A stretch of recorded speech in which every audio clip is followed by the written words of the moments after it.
برات بتائی اور یہ بتایا کہ میں اللہ کا بندہ اور اس کا نبی ہوں۔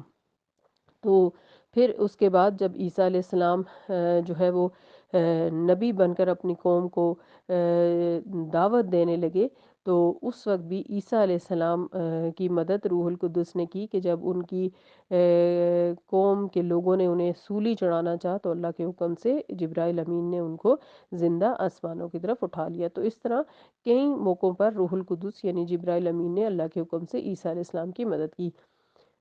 اگر اللہ چاہتا تو ان کے بعد لوگ واضح نشانیاں پا لینے کے بعد آپس میں نہ لڑتے، لیکن انہوں نے اختلاف کیا، یعنی لوگوں نے معجزات دیکھ کر بھی انبیاء کی لائی ہوئی تعلیمات کے باوجود بھی اختلاف کیا، یعنی علم آنے کے باوجود اختلاف کیا۔ پھر کوئی تو ایمان لے آیا اور کسی نے کفر کیا۔ اگر اللہ چاہتا تو وہ باہم نہ لڑتے، لیکن اللہ تعالیٰ جو چاہتا ہے کرتا ہے۔ تو یہاں پر بعض انبیاء علیہ السلام کی بعض پر فضیلت، معجزات اور بلندی درجات کا ذکر ہے۔ قرآن پاک میں دیگر مقامات پر بھی یہ ذکر کیا گیا ہے، جیسے کہ سورہ البقرہ آیت نمبر 124 کے اندر ابراہیم علیہ السلام کی آزمائش اور ان کے اعلیٰ مرتبے کا ذکر کیا گیا، اور یہ بھی بتایا گیا کہ اللہ نے ابراہیم علیہ السلام کو خلیل بنایا، سورہ النساء آیت نمبر 125 میں۔ رسول اللہ صلی اللہ علیہ وسلم اور دیگر انبیاء علیہ السلام کے مختلف فضائل کا تذکرہ حدیث میں بھی کیا گیا، چنانچہ رسول اللہ صلی اللہ علیہ وسلم نے فرمایا قیامت کے دن سب سے پہلے ابراہیم علیہ السلام کو لباس پہنایا جائے گا۔ ایک اور جگہ فرمایا ہے کہ سب سے پہلے میں ہوش میں آؤں گا تو دیکھوں گا کہ موسیٰ علیہ السلام عرش کا پایا پکڑے ہوئے ہیں، یہ بخاری کی حدیث ہے۔ ان تذکروں سے مومنوں کے دلوں میں انبیاء علیہ السلام کا احترام اور ان کے اعلیٰ درجات کا احساس پیدا ہو جاتا ہے، تو دوسری طرف ان کو یہ شعور بھی ہوتا ہے کہ ہر نبی علیہ السلام کو قوم کے مزاج اور معاشرتی ماحول اور حالات کے لحاظ سے معجزات اور صفات سے نوازا گیا تاکہ ان کی دعوت کو تائید اور قوت حاصل ہو۔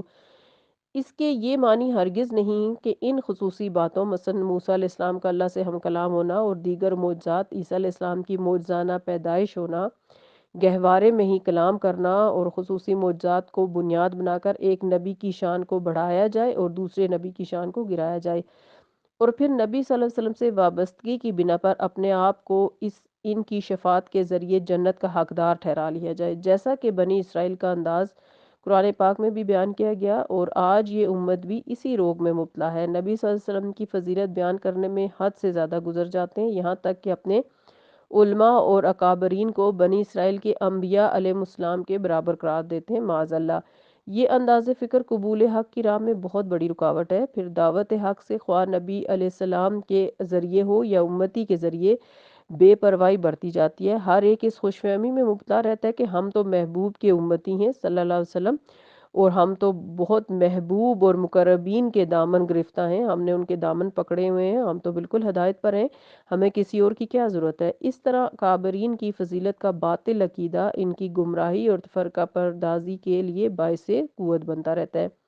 رسول اللہ صلی اللہ علیہ وسلم نے ایک نبی کے مقابلے میں دوسرے کی شان بڑھانے سے سختی سے منع فرمایا ہے، چنانچہ فرمایا کہ لا تخیروا بین الانبیاء، یعنی انبیاء علیہ السلام کے درمیان ایک دوسرے پر فضیلت نہ دو، یہ بخاری کی حدیث ہے۔ دوسری جگہ فرمایا مجھے موسیٰ علیہ السلام پر فضیلت نہ دو، اور یہ تنبیہ بھی فرمائی کہ کسی کے لیے یہ کہنا مناسب نہیں کہ میں یونس علیہ السلام بن متی سے افضل ہوں، یہ بھی بخاری کی حدیث ہے۔ رسول اللہ صلی اللہ علیہ وسلم کے یہ فرمودات مسئلے کی وضاحت کے لیے بالکل کافی ہیں۔ ایمان کا تقاضا ہے کہ ہم یہود و نصارہ کے مغضوب اور گمراہ فرقوں کے راستے پر چلنے کے بجائے نبی صلی اللہ علیہ وسلم کی تعلیمات کے مطابق اپنا طرز عمل اپنائیں تاکہ ہم کامیاب ہو سکیں۔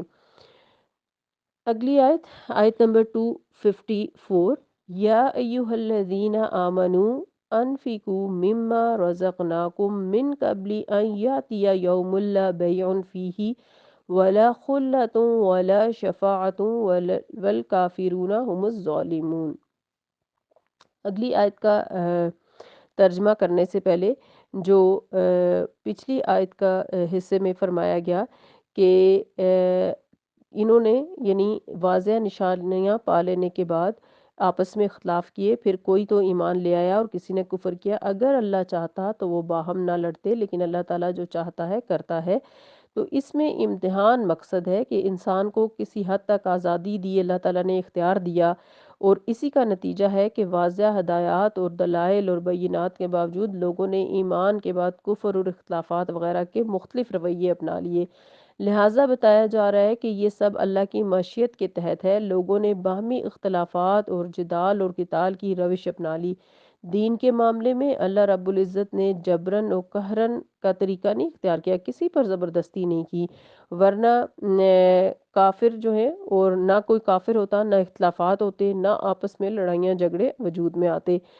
اس کا یہ مطلب ہرگز نہیں ہے کہ اللہ تعالیٰ کو اختلافات پسند ہیں۔ اللہ تعالیٰ تو اپنے انبیاء علیہ السلام کو واضح ہدایات کے ساتھ بھیجتا ہے، اور ہر نبی علیہ السلام ایمان کی دعوت کے ذریعے سارے اختلافات ختم کر کے ایمان لانے والوں کو ایک امت بنا دیتا ہے جو اللہ کی رضا کے مطابق صراط مستقیم پر ہوتے ہیں۔ لیکن پھر بعد میں علماء اور جو مشائخ ہوتے ہیں شیطان کے بہکاوے میں آ کر اپنے مفادات کی خاطر لوگوں میں اختلافات اٹھاتے ہیں اور ان کو صراط مستقیم سے ہٹا کر تفرقہ پردازی اور کفر و شرک کی راہ پر ڈال دیتے ہیں۔ ہر چند کہ اللہ تعالیٰ نے انسان کو آزادی اور اختیار دے کر آزمائش میں ڈالا، لیکن اللہ کی رضا انہی کے ساتھ ہے جو انبیاء علیہ السلام کی بتائی ہوئی راہ ہدایت اختیار کرتے ہیں اور اپنے آپ کو اللہ کا مومن اور فرمانبردار بندہ بناتے ہیں۔ اللہم اجعلنا منہم، آمین۔ اگلی آیت دیکھتے ہیں، آیت نمبر 254۔ یا ایھا الذین آمنوا انفقوا مما رزقناکم من قبل ان یاتی یوم لا بیع فیہ ولا خلۃ ولا شفاعۃ والکافرون هم الظالمون۔ اے ایمان والو، ہم نے جو کچھ تمہیں دیا ہے اس میں سے خرچ کرو، اس سے پہلے کہ وہ دن آ جائے جس میں نہ خرید و فروخت ہوگی، نہ دوستی کام آئے گی، نہ شفاعت، اور کافر ہی ظالم ہیں۔ اس آیت میں اللہ کی راہ میں مال خرچ کرنے کی ترغیب دی گئی ہے کہ یہ مالی عبادت ہے اور ایمان کا ثبوت۔ اب اس میں فرض زکوٰۃ کے علاوہ نفلی صدقات بھی آ جاتے ہیں، اور ایمان کا ثبوت بھی اسی کا لازمی حصہ ہے۔ ایمان لانے والوں کو یہ احساس دلایا جا رہا ہے کہ آخرت میں اللہ کے عذاب سے بچنے اور اس کا انعام پانے والوں میں شامل ہونے کا یہ طریقہ ہے کہ شرک سے پاک ایمان کے ساتھ خلوص نیت سے اللہ کی عبادت ہو، اور اس کی راہ میں ذوق اور شوق کے ساتھ جان اور مال کی قربانی دی جائے۔ وہاں دنیا کی طرح لین دین، دوستی، سفارش اور شفاعت کام نہیں آئے گی۔ اس لیے اس دنیا میں رہتے ہوئے جو نعمتیں اللہ تعالیٰ نے دی ہیں انہیں خوشی کے ساتھ، راضی برضا اور رغبت کے ساتھ اللہ تعالیٰ کی راہ میں لٹایا جائے، لگایا جائے۔ مثلا آپ یہ دیکھیں کہ ہمیشہ یہ غور کریں کہ آپ نے اپنے نامہ اعمال میں کتنے ایسے عمل جمع کر رکھے ہیں جو خالصتاً اللہ تعالیٰ کے لیے ہوں۔ مثلا آپ نے کتنے صدقات کیے، آپ نے کتنی نیکیاں کیں، یا کتنے ایسے کام کیے جو خالصتاً اللہ تعالیٰ کے لیے ہوں اور صرف اللہ تعالیٰ ہی ان کو جانتے ہوں۔ تو ہمیں اپنے نامہ اعمال کو خوبصورت اعمال سے بھرنا ہوگا، کیونکہ یہی چیزیں آگے ہمیں کام آئیں گی۔ یہ جو کچھ ہم دنیا میں کر رہے ہیں یا دنیا کو زیادہ وقت دیتے ہیں اور اسی میں لگے رہتے ہیں، یہ تو ہمیں کام نہیں آئے گا اور یہ تو یہیں پہ رہ جائے گا، بلکہ اگر اس میں ہم نے کچھ غلط کیا ہوگا تو اس کا الٹا ہمیں وہاں پہ جواب دینا پڑے گا۔ تو اللہ تعالیٰ سے دعا ہے کہ اللہ تعالیٰ ہمیں ان مومنین میں شامل فرمائے جو اپنی آخرت کو سامنے رکھ کر ہر چھوٹا بڑا عمل کرتے ہیں، اور ہمیں اللہ تعالیٰ ہماری موت سے پہلے اس کی تیاری کی توفیق عطا فرمائے اور بہترین ایمان اور عمل صالح اور تقوی عطا فرمائے، آمین۔ سبحانک اللہم و بحمدک، نشہد ان لا الہ الا انت، نستغفرک و نتوب الیک۔ السلام علیکم ورحمۃ اللہ وبرکاتہ۔